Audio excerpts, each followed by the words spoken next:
വലിയ കൊക്കകളായി മാറിയിട്ടുണ്ട്. എന്തോ വലിയ ഉൽക്കകൾ വന്ന് വീണിട്ടായിരിക്കണം ഇങ്ങനെയൊക്കെയായി മാറിയിട്ടുണ്ടാവുക.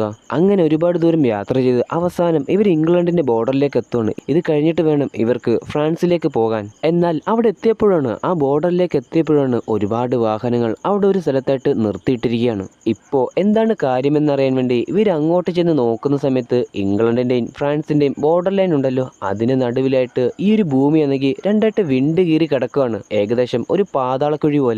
മാത്രമല്ല അതിന് നല്ല വലിപ്പവും ആഴവും ഉണ്ടായിരുന്നു. ഇതിനപ്പുറത്തേക്ക് വണ്ടി ഉപയോഗിച്ച് പോകാൻ കഴിയില്ല.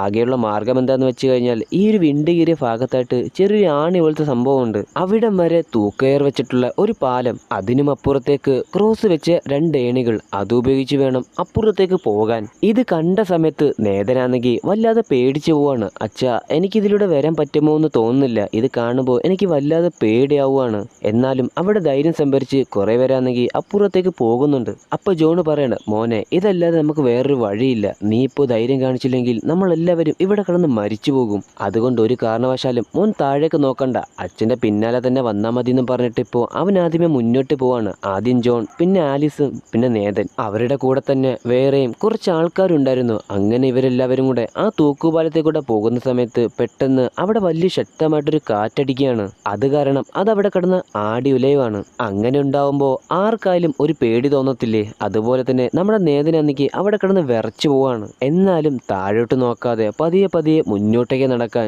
ജോണ് പറയാണ്. അങ്ങനെ ഒരു വിധത്തില് ഇവരെല്ലാവരും വന്നെങ്കിൽ ആദ്യത്തെ ഒരു കടമ്പ കടന്നിരിക്കുകയാണ്. ഇനിയാണ് ഏറ്റവും വലിയ കടമ്പ. അതായത് ചരിച്ചിട്ടേക്കുന്ന ആ ഒരു ഏണിയുടെ പുറത്തായിട്ട് പയ്യെ മുട്ടുകുത്തി ഇരുന്നു കൊണ്ട് പയ്യെ പയ്യെ വേണം അപ്പുറത്തേക്ക് കടക്കാൻ. ഇത് കണ്ട സമയത്ത് നേതനാണെങ്കിൽ ആകെ അങ്ങ് പേടിച്ചു പോവാണ്. കാരണം തൂക്കുപാലത്തിൽ കൂടെ വരുന്ന സമയത്ത് പിടിച്ചു വരാനായിട്ട് രണ്ടറ്റത്തുമായിട്ട് കയറുകൾ ഉണ്ടായിരുന്നു. പക്ഷെ ഇവിടെയാണെങ്കിൽ ഇത് യാതൊന്നും തന്നെ ഇല്ല. എന്നിരുന്നാലും രണ്ടും കൽപ്പിച്ച് അവൻ അതിലേക്ക് കയറുവാണ്. ഇവരേകദേശം നടുവിലെത്താറായ സമയത്താണെങ്കിൽ അവിടെ ചെറിയ ഭൂമികുലുക്കം ഉണ്ടാവുകയാണ്. അതുകൊണ്ട് തന്നെ 2 വശത്തും ഉണ്ടായിരുന്ന പാറകളാണെങ്കിൽ ഇടിഞ്ഞു പൊളിഞ്ഞ് താഴേക്ക് വീഴാൻ തുടങ്ങുകയാണ്. മാത്രമല്ല അവരിങ്ങോട്ടേക്ക് കയറി വന്ന് ആ ഒരു തൂക്കുപാലമുണ്ടല്ലോ, അതിപ്പോ പൊട്ടിപ്പൊളിഞ്ഞ് നേരെ താഴേക്ക് വീഴുവാണ്. അതിൻ്റെ അകത്തുണ്ടായിരുന്ന ആൾക്കാരാണെങ്കിൽ ആ ഒരു കുഴിയിലേക്കും വീണു. അതുപോലെ തന്നെ ഇവര് പൊയ്ക്കൊണ്ടിരിക്കുന്ന 2 ഏണികളും അതവിടെ കിടന്ന് കുലുങ്ങാൻ തുടങ്ങുകയാണ്. ഇതേ സമയത്ത് ഇവര് പൊയ്ക്കൊണ്ടിരിക്കുന്ന ഏണിയുടെ അപ്പുറത്തായിട്ട് മറ്റൊരു ഏണി ഉണ്ടല്ലോ, അതിലുണ്ടായിരുന്ന ആളുകളെ മുഴുവനും ആ കൂട്ടത്തിലുണ്ടായിരുന്ന ഒരുത്തനാണെങ്കിൽ അയാളുടെ സുരക്ഷ കരുതി എല്ലാവരെയും തള്ളി താഴേക്കിടുകയാണ്.